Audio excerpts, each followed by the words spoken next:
You're never really cured of addiction. You're in recovery from addiction. Hi, my name is Ken Seal, and let's talk addiction. All right, we're continuing our discussion of denial patterns, and today we're going to talk about the denial pattern where one says to themselves, I'm cured. I'm cured. I do not have a problem with alcohol or drugs anymore.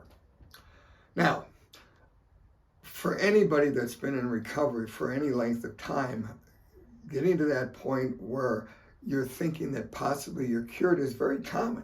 In fact, I don't think I've ever met anybody that's been in recovery for a long period of time who hasn't had that thought come into their head, I'm cured. I've got this. This isn't a problem anymore. Okay? And all I can tell you is that if that thought pops into your head, which it probably will, you're in trouble because you're not cured of this. Now, again, I'm sure there are people that say and have been able to put down the bottle for a long period of time and then be able to pick it up and drink or drug responsibly. But it is, and I'm sure it's happened. I'm sure there are people that have done it. However, it is very, very uncommon that that would ever happen. It's very uncommon that that would happen. People who have addiction issues, this is going to stick and it's never going to go away. You're never really cured of addiction. You're in recovery from addiction. Years ago, I had cancer of the vocal cords. And as the doctor told me, he said, you know, the reason that you have cancer of the vocal cords is because of all the alcohol you drank and all the acid reflux that developed because of it and all the smoking that you did. Because I drank a lot and I smoked a lot. In fact, it was interesting with my smoking. I didn't smoke during the day, basically. But when I got home at night and did my drinking at night like I did, I would go through 1 or 2 packs of cigarettes just in 4 or 5 hours. So needless to say, the drinking and the smoking caused me to have a problem and ended up having to have surgery. They had to cut out the polyps, then I had radiation.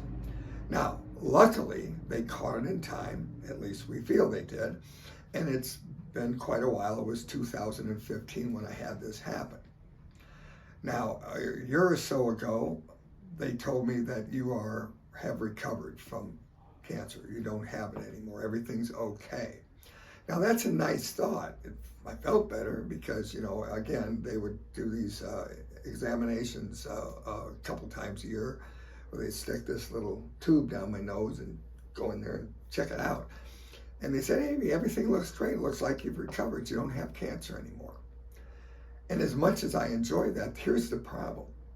If I tell myself I'm cured of cancer, then my poor little stupid brain's going to go to this place where I'm thinking, well, you know what, if I'm cured of this stuff, maybe it's okay to have a few drinks and to start smoking cigarettes again, or my pipe, which I really enjoyed and miss. But I don't want to think that. I don't want to think that. I don't want to think that I'm cured. Because I'm cured, if I think I'm cured, I may want to try doing that stuff again, and I don't want to go there. And it's the same with alcohol for me. I don't believe I'm ever cured. I'm in recovery. And I've been in recovery for quite a long time, and I hope to stay in recovery, okay? But I meet people all the time that believe that they are cured of this. And I've seen them relapse. Now, one of the problems with the cured, in other words, I think I'm cured, is the fact that over time, what did we say? Denial is a natural tendency to not want to think or talk about your problem. So, as time goes by, your memory of your addiction issue starts to fade. And I'll be honest with you, it's been a long time for me. And quite frankly, it would be very easy for me to think that that was so long ago that that really wasn't even part of my life. And I have those thoughts sometimes. But the point is, I can't allow myself to forget the reality of my drinking and drugging. Years ago, I was at a meeting. And I believe I was close to 15 years. And I remember thinking to myself as I approached my 15th year of recovery, that, you know what, I really got this, man. I got this made. I got this licked. I have successfully, taken care of my addiction issue. And I really don't need to worry about it anymore. But I was going to meetings, and I was going to meetings at least once a week, which I still try to do as best I can. I go to meetings once a week. But what happened one day was a guy walks into the meeting, and a lot of people got up to go say hi to him and welcome him back. And I'd never met the man, because obviously he was going to meetings prior to when I got to this particular meeting. And when it came around to sharing, he shared. And here's basically what he shared. He shared that after his 15th, 16th, 17th year, whatever, he had a meeting where he got his coin for, in other words, either 15, 16, or 17 years of sobriety. He got his coin. And he went out, and he said that he went to the wedding of a friend of his, and they were toasting the bride. And he was going to just have a glass of water or Coke or something. And his friend said, "Hey, it's my daughter. You mean to tell me you can't have a sip of champagne and toast the bride?" And in his head, he thought, well, maybe I can do that. Maybe I'm cured. Maybe I got this. And he did. Well, long story short, he ended up going back to drinking again. And he spent the next 5 years losing everything that he had gained over all those years that he had gotten sober. Now, was I glad that I was at that meeting? You're damn right I was. Because it reminded me that I have to keep going to meetings to keep the memory of my drinking fresh in my head. Whether it's going to meetings, going to therapy, hanging around with old friends that are in recovery, going to church, whatever it is, but I have to do whatever I have to do to keep that memory fresh in my mind, because if I don't, it's going to fade. And I'm going to start thinking, well, maybe I can do this. Maybe I can get away with this. And I don't want to get away with this. Because as far as I'm concerned, for the majority of the people out there that have drinking and drugging problems, they need to never think that they're cured. Another thought would be this, grandma's 75 years old. 75 years old. She's been going to church all her life. Do you really think she's heard anything new in the last 70 years that she didn't hear in the first 5 years of going to church? Of course not. But why does she go?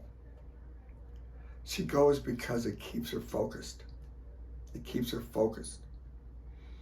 On Sunday after church, she's focused and she's a good Christian and she behaves properly. And she does during the week and everything's fine. But, by Friday, Saturday night, after the bingo meeting, maybe she starts to go off the track a little bit. But she goes back on Sunday morning, she gets refocused and she stays focused. She stays focused. So that's what AA does for me. It helps to keep me focused, to never forget what it was like. And I don't care what you do or what the person with addiction does or the family or friends of the person that's addicted. You need to stay focused on what happened and what it was like, and never believe that your son, your daughter, your friend, your mom, your dad, whoever they are, has been cured of this, because it just is a very rare thing. It very rarely ever happens. Okay? You're not cured. You're in recovery. Okay, so that's all I've got for today. I'll catch you next time. Cheers. Hi, my name's Ken Seal, and this is Let's Talk Addiction. Now, if you like what you've seen and you think it can be helpful, and I believe it can be, I've been helping hundreds of people for years, hit the like button and subscribe, and we'll keep these coming. Thank you.